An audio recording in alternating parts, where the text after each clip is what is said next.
And finding this book, it was Classical music has always been part of James Maynard's life. It grasps his soul and makes him feel alive. But he's never heard anything like this.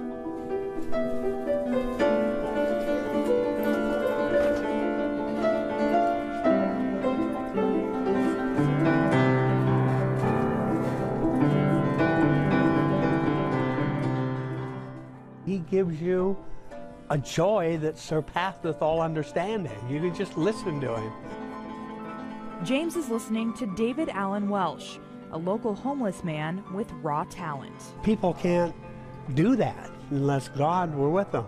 That's David's belief, too. My custom is just to close my eyes and say, Dad, do what you do. It's your gift.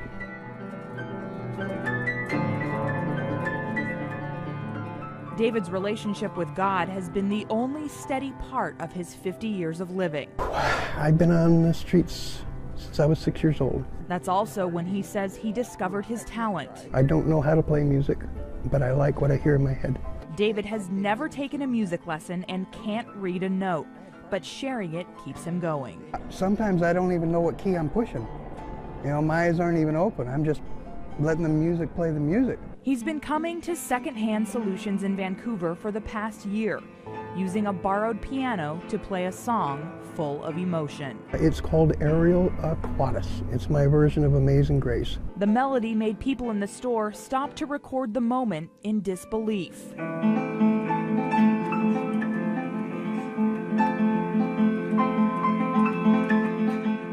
And like most people who tend to judge a book by its cover, I was so ashamed at myself for having passed judgment on him. It moved James Maynard so much, he wept.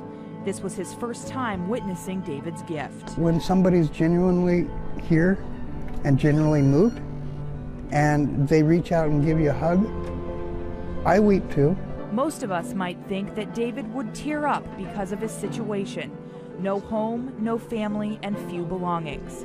He calls his life rich because of what he believes God wants him to share. I can't be selfish. It's like anything that I get, God's given. Even with numb fingers that shouldn't be able to hit the keys, David keeps on giving his music to anyone who will listen, pushed by faith that his fellow man, like James, will hear grace in every note.